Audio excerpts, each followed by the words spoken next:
نبی صلی اللہ علیہ وسلم نے فرمایا کہ پچھلی امتوں میں ایک پیغمبر تھے جن کو ایک چیونٹی نے کاٹا تو انہوں نے ساری چیونٹیاں جلا دی، تو اللہ نے ان پر وحی کر کے تنبیہ کی کہ کاٹا ایک نے تھا، سزا آپ نے سب کو کیوں دی؟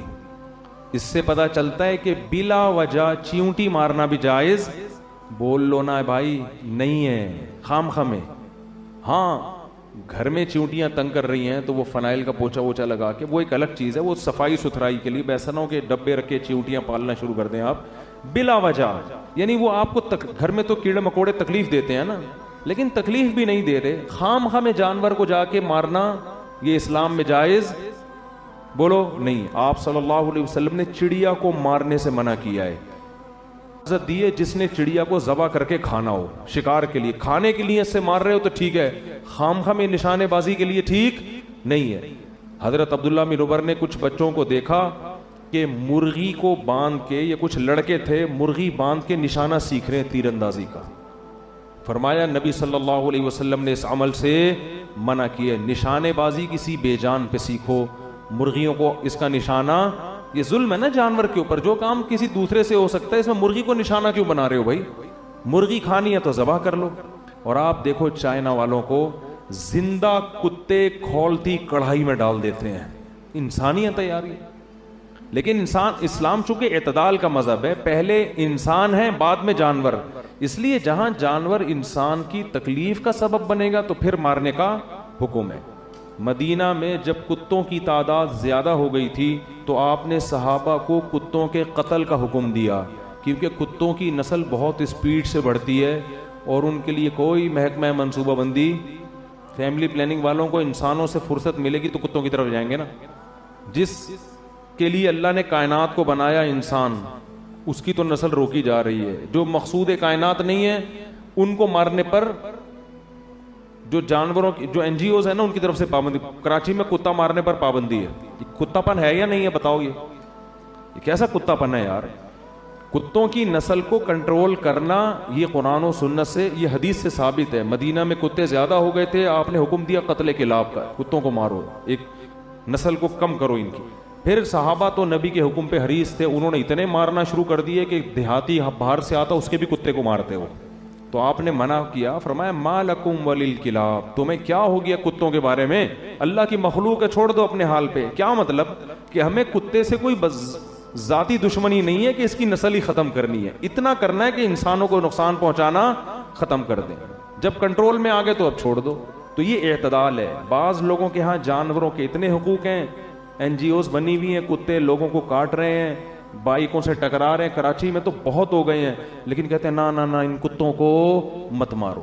اور بعضوں کے ہاں ایسی زیادتی ہے کہ جلتے ہوئے زندہ کتے جلتی ہوئی کڑھائی میں ڈال کے کھا جاتے ہیں۔ وہ بہت سے دوستوں نے بتایا چائنا میں وہ کتا جب کڑھائی سے نکلتا ہے زندہ ہوتا ہے وہ، کیونکہ اسکن جب تک آپ کے اوپر ہے نا اور گلا نہیں کٹتا، آپ کسی کی موت آرام سے نہیں ہوتی، جلنے سے جلدی موت نہیں ہو جاتی انسان کی، تو وہ کس قدر جانور کے ساتھ ظلم ہے۔ مجھے تو وہ حدیث یاد آتی ہے کہ ایک عورت نے ایک بلی کو باندھ دیا اور کھلایا پلا رہے نہیں تو اللہ نے اس کی ساری نیکیوں کو اس ظلم کی وجہ سے ضائع کر دیا۔ تو کس قدر ظلم ہے۔ آپ صلی اللہ علیہ وسلم نے فرمایا جانور کو جب ذبح کرو تو ذبح میں بھی اس کو آرام پہنچاؤ، چھری تیز ہونی چاہیے، ایسے دانے والی نہیں ہونی چاہیے کہ گھنٹے پہ کاٹنے اس کو۔ اور جو ہمارے ہاں پہلے جانور کو لٹاتے ہیں پھر جا کے چھری تیز کر رہے ہیں، بلکہ چھری منگوا رہے ہوتے ہیں، وہ پڑا ہوا ہے، پھر کہتے ہیں یار ذرا چھری لے کر آ، تو یہ کام پہلے کر کے رکھ لیتے ہیں، اس کو کس بات کی تکلیف دے رہے ہو؟ نبی صلی اللہ علیہ وسلم نے فرمایا اللہ نے ہر چیز پر احسان فرض کیا۔ احسان کا مطلب ہر ایک کے ساتھ اچھا سلوک، جس میں جانور بھی داخل ہے۔ اب چھپکلی دیکھو، چھپکلی کے مارنے کا حکم ہے، پالنے کا حکم نہیں ہے، نقصان دہ جانور ہے، لیکن آپ صلی اللہ علیہ وسلم نے فرمایا، صحیح حدیث ہے، جس نے ایک وار میں چھپکلی ماری 100 نیکیاں، جتنے وار کم ہوں گے نیکیاں کم۔ کیوں؟ علماء اس میں حکمت بیان کرتے ہیں، جتنے زیادہ وار میں مارو گے جانور کو اتنی تکلیف ہوگی، لہذا ایک ہی دفعہ میں، ہم بچپن میں مارتے تھے بڑا مزہ آتا تھا، ایک ہی دفعہ میں چپل تبیز سے ماری، وہ اسٹیکر بن کے چپک گئی، اس کو پتہ ہی نہیں چلا، ایک جہان سے دوسرے جہان میں شفٹ۔ لیکن شرارتی بچے کیا کرتے تھے، گرگٹ کو پکڑ کے نا اس کے گلے میں رسی ڈال کے اس کو یوں یوں کر کے گھما رہے ہیں, وہ کھیل کود میں لگے ہوئے ہیں. یہ ظلم ہے بھائی, ناجائز ہے. تو لڑکے کر رہے ہوتے تھے اس طریقے سے. ہمیں اس وقت بھی یہ عمل اچھا نہیں لگتا تھا کہ یار یہ تو زیادتی ہے, کسی جانور کو تکلیف دینا ہے. تو ویڈیو دیکھیں آپ انٹرنیٹ پر, زندہ مرغا کھولتی ہوئی پانی میں ڈال دیتے ہیں, زندہ مرغا, اور پھر وہ جب تڑپتا ہے اس کو نکالا تو اس کے پر اتار رہے ہیں کیونکہ پر نرم ہو جاتے ہیں. بھائی تھوڑی دیر کے لیے آپ اپنی انگلی کھولتے ہوئے پانی میں ڈال کے دیکھیں, آپ سے برداشت ہوتی ہے؟ آپ کیسے زندہ جانور آپ اس کے اندر پانی کے اندر ڈال رہے ہو بھائی, اور پھر اس کو نکال کے وہ بیچارہ تڑپ رہا ہے, اس کے بال ہٹا رہے ہیں. آپ کی تو انٹرٹینمنٹ ہے, آپ کی لذت اور مزے ہیں, اور اس جانور پہ کیا گزر رہی ہے وہ جانور ہی جانتا ہے. اسلام نے حکم دیا کہ اس کی کیا کرو, ذبح کر دو, اس کا بلڈ نکل جائے گا, گوشت سے خون بھی صاف, خون سے بھی گوشت پاک ہو جائے گا, اور جانوروں کو تکلیف بھی کم ہوگی. اس میں جانور تڑپتا بہت ہے مگر اتنی تکلیف نہیں ہوتی جتنی کھولتے ہوئے پانی میں ڈالنے میں ہوتی ہے جانور کو. تو یہ اسلام نے جانوروں کے بھی حقوق بیان کیے ہیں کہ اس طرح سے ان کے ساتھ معاملہ نہ کیا جائے. ایک اونٹ کو نبی نے دیکھا کہ لاغر, تو آپ نے فرمایا یہ اونٹ اپنے مالک کی شکایت کر رہا ہے کہ میرا مالک میرے کھانے کا خیال بولو نہیں کرتا. میں نے ایک دفعہ بکری کسی کے پاس امانت رکھوا دی, بہت پرانا قصہ ہے, ان کو نہیں پتہ چلے گا کس کی بات ہو رہی ہے. میں بکری لینے کے لیے گیا تو وہ بکری کے ایکس رے رپورٹ سامنے مجھے نظر آ رہی تھی.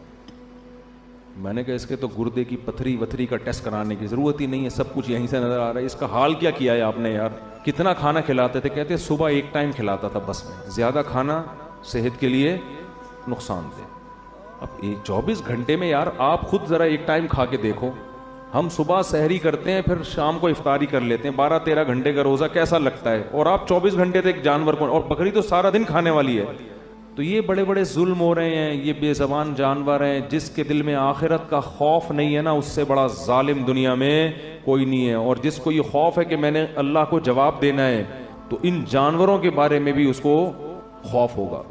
میں تھائی لینڈ میں یا پتہ نہیں ملیشیا میں تھا, یہ سب چیزیں ہو رہی ہیں ہمارے معاشرے میں. وہاں میں نے ایک بندے کو مچھلی کا شکار کرتے ہوئے دیکھا, کہتے ہوئے بھی گھن آتی ہے, زندہ چھپکلی کانٹے میں لگائی ہوئی ہے. توبہ استغفر, تو چھپکلی سے ویسے گھن بہت آتی ہے یار, زندہ چھپکلی, اور اس کو گھما کے پانی کے اندر ڈبوتا ہے, پھینکتا ہے, پھر وہ مچھلی آتی ہے تو کھینچتا ہے. میں نے کہا یار اس کو مار کے کر دو یہ کام. بول تو چھپکلیوں سے یہ کام لینا صحیح نہیں ہے, کچھ اور کر لے بھائی, تو گندا چھپکلی کوئی ایسی چیز ہے, کچھ اور لگا لے. کہتے نہیں یہ جب ہلتی ہے نا تو وہ تو ہلتی تو ہے, آپ کے 2 مچھلیاں آپ زیادہ پکڑ لو گے اس سے, لیکن تکلیف کتنی دے رہے ہو آپ جانور کو یار. اس کے پھندا اٹکا ہوا ہے, پھر پانی میں ڈبو بھی رہے ہو, سانس گھٹتا ہے, پھر باہر مرنے بھی نہیں دے رہے اس کو, کیونکہ مر گئی تو مصلحت فوت ہو جائے گی. اس سے بڑا ظلم بعض لوگ یہ بھی کرتے ہیں کہ سمندر میں کانٹا لگا کے رات کو چھوڑ کے چلے گئے, صبح آ کے نکال لیا. اب رات کو جو مچھلی کانٹے میں پھنسی ہے, پوری رات اس کے جبڑے میں اس کانٹے, آپ ذرا اپنے جبڑے میں کانٹا گھسا کے دیکھو, آپ کو 2 منٹ میں اندازہ ہو جائے گا. ساری رات وہ کیا کرتی ہے, تڑپتی رہتی ہے. جال کا معاملہ الگ ہے, جال لگا کے چلے جاؤ اس سے کچھ نہیں ہوتا, کانٹا لگا کے آپ جائیں نہیں, جیسے ہی آئیے اس کو کھینچ کے باہر نکالیں. تو یہ سارے جانوروں پہ ظلم ہے جن کا قیامت کے دن حساب دینا پڑے گا. ہاں اس میں اعتدال کی راہ ہے کہ اب ایسا نہ ہو کہ چیونٹی مارنا ناجائز ہے تو اب دیکھ دیکھ کے چلنا شروع کر دیں کہ میرے پاؤں کے نیچے کہیں چیونٹی نہ آ جائے. اتنی تکلف کی ضرورت نہیں ہے. وہم لا یشعرون, سلیمان علیہ السلام بھی دیکھ دیکھ کے نہیں چل رہے تھے لشکر میں کہ نیچے جو آ گیا تو آ گیا, اب تھوڑی اتنا کسی کے پاس. تو چیونٹیوں نے اسی وجہ سے کہا کہ بھائی سلیمان اور اس کا لشکر تمہیں رونتا ہوا نکل جائے گا اور ان کو پتہ بھی نہیں چلے گا.